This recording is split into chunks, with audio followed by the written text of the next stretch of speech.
What's going on, my peoples? It's been a while. I hope everyone's doing well, man. So I got on here to tell you a story. As I drive home, I want you to listen to this, okay? I may have told a similar story on this podcast. I don't remember, so I'm going to tell you this story, and it may trigger your memory of past stories, okay? But I'll give you the condensed version of it. This is about my son and what I learned, or what I was reminded of again, about parenting, about relationships, and the importance of them, particularly with your children. So, my children are part of a ministry at the church. It's called Seeds and Sprouts. It's similar to Awana. And they have to memorize verses. They get to play games. They get taught the Bible, etc. And they accumulate points based on them bringing a Bible, memorizing their Bible, bringing their lanyard with their name on it and their Bible verses. You get up to 5 points, and 10 points gets you a prize. And so usually, typically my kids get a prize every other, meeting. 5 and 5 is 10. Yes, math still is important, and it matters. 1 plus 1 is 2, okay? 1 plus 1 is 2. Don't let these fools try to trick you. Anyway, that said, So my son didn't get a prize this Monday. He's getting one the following Monday, all right? But one of his classmates got a prize, and he ended up getting a football. And so he got the football, and I was like, oh, cool. I try to connect with the kids, because at the end of the program, parents pick up their children. So I'm there, and I pick up the kids, and I see this kid has a football, so I was like, oh, throw the ball. And so he throws the ball to me, and I say, back up. And I back up like this, like I'm a quarterback, and I make pretend I'm Aaron Rodgers, because Aaron Rodgers is a Jet, baby! Beside the point. So I back up, acting like I'm a quarterback, and I throw it to him, and he catches it. I was like, good catch, buddy. Give him a high five. And while I'm there, my son kind of has this face on, almost like he was jealous. And I was like, oh man, that wasn't my intention at all. And he didn't say that he was, but he looked off. So I was like, you good, buddy? And he's like, yeah, I'm good. And he had to use the bathroom. So I said, all right, go use the bathroom, and I'll meet you in the car, right out here in the front. Meet you in the car. So he uses the bathroom, comes out, and I said, you okay? And he says, yeah, I'm fine. I was like, were you upset that were you bothered that I was throwing the ball? Like, no, not at all. Okay, I left it at that. As I'm leaving, the kid who I threw the ball to said to me, thank you for playing catch with me. I was like, yeah. I said, yeah, buddy, no problem. You're welcome. And it hit me. I was like, wow, that meant a lot to him. Now, I don't know, his family like that, his situation, his relationship with his father, etc. But I do know that an interaction with another man was meaningful to this boy. It was meaningful to this boy. All right, so that was Monday. Tuesday, yesterday, okay? I am washing the dishes, helping out my wife, without going into too much detail.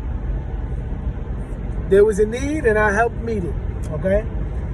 And my son says to me, hey, Dad, do you want to play with me? And usually, when my kids ask me that, I'm usually not free to. Or, if I'm honest, I probably make up an excuse on why I can't play in the moment. And so he asked me, I just finished up washing the dishes, and I was about to be finished, and he asked me, hey, Dad, do you want to play with me? And I said, yeah, buddy, I'll play with you. You know, not thinking about this boy on Monday who was pretty, you know, impacted by me just throwing the ball at him.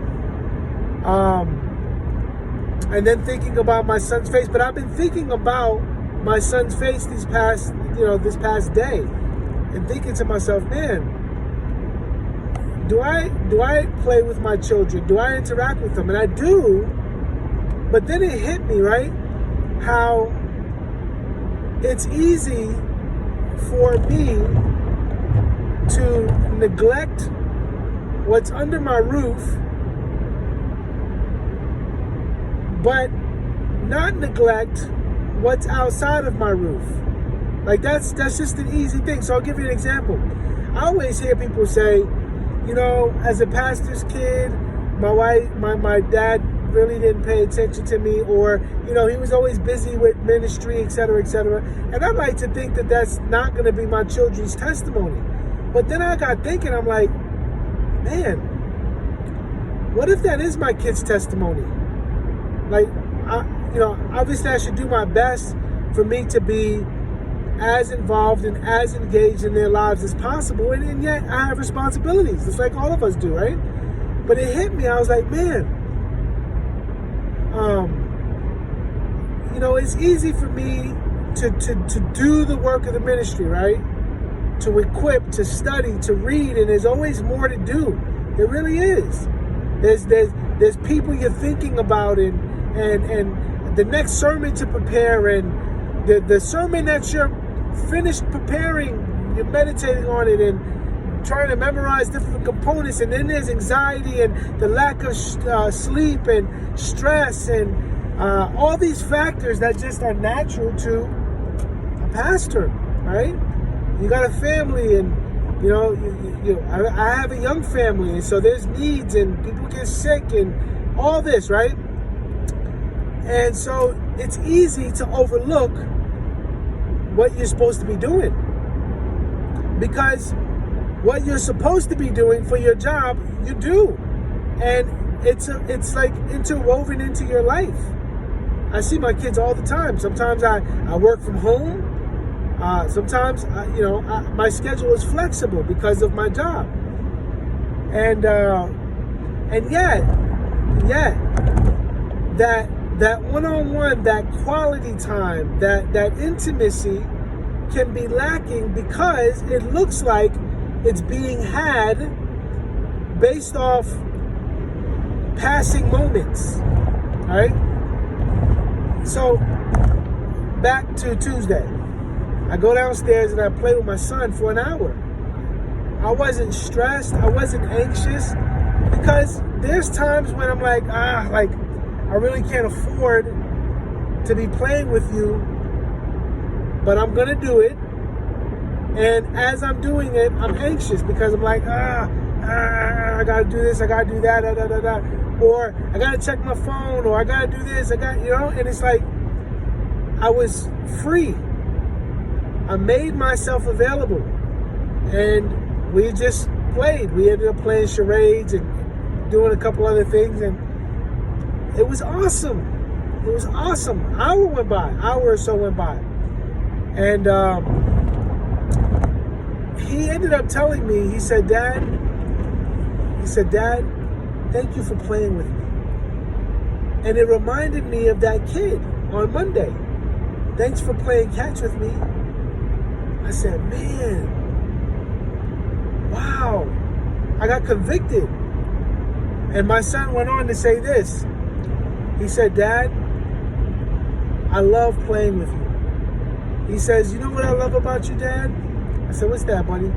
He said, I love that you're not too serious and not too silly. He said, I want to be like you in those ways when I grow up. I was like, really? He's like, yeah. Like, you can be fun. He said, you know how to have fun, and yet you know when to be serious.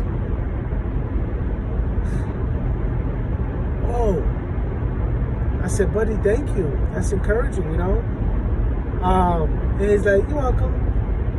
And then, you know, his sister came down and we ended up watching Star Wars later that evening. But it just hit me, man. You know, it's one thing, right? I could have family devotions with the family, right? Family worship.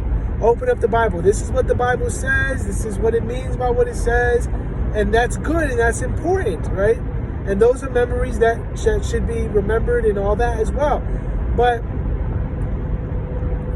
the whole of who I am isn't only when I'm opening up the Bible, but it's when I'm playing Legos, when I'm on the ground wrestling with them, when I'm playing charades with them, when I'm being silly with them, right? Like, they see that, and that's shaping them and forming them into the man and woman of God that God is raising them to be. And it's not just when I'm opening up the scriptures or when I'm standing behind the pulpit or when I'm bringing them to their children's Sunday school or to their, you know, season sprouts, right? Their children's program. It's hands-on. It's intentional, not just in the spiritual things, because it's all spiritual. It's all forming them. So it really struck me, man. These moments can be easily missed. And I don't want to do that. I don't want to do that. But I'm so prone to do that, right? Because I've got a sermon to prepare for. I've got a phone call I've got to answer. I've got to get ready for the next day and so on and so forth. And I'm missing the moment, or I can miss the moment right in front of me. And, you know, I always get this, and I'll bring the video to a close here. Whenever I meet an older husband or wife, and they say, how old are your kids? And I'll say, you know, my youngest is 1, the next is 4, 8, and 9. And they'll go, man, enjoy them because it goes fast. They grow up fast. And, you know, their children are in their 20s or their 30s, and I'm thinking to myself, man, you're right. You're right. It's already been 9 years. Like that, 9 years. My oldest is 9 years old. My son is 8 years old. And another 8 years from now, he'll be a teenager working. What? So y'all, parents in particular, but even if you don't have children, listen, relationships. God created us to be in relationships. He created us to make an impact in the lives of others and to be impacted by others. And being so busy can oftentimes cause us to miss these opportunities where our lives could be transformed. See, my son thinks that I made an impact on him, and I did. But he doesn't know how much of an impact he made on me. Woo! Come on, y'all. So, man, listen. You guys, take home application as you see fit. I'm going to leave it at that. But I love y'all. Thanks for watching. This is The Proverbial Life podcast where we encourage Christians to look to Christ, live wisely, and leave a legacy behind for generations to follow. Grace and peace, y'all.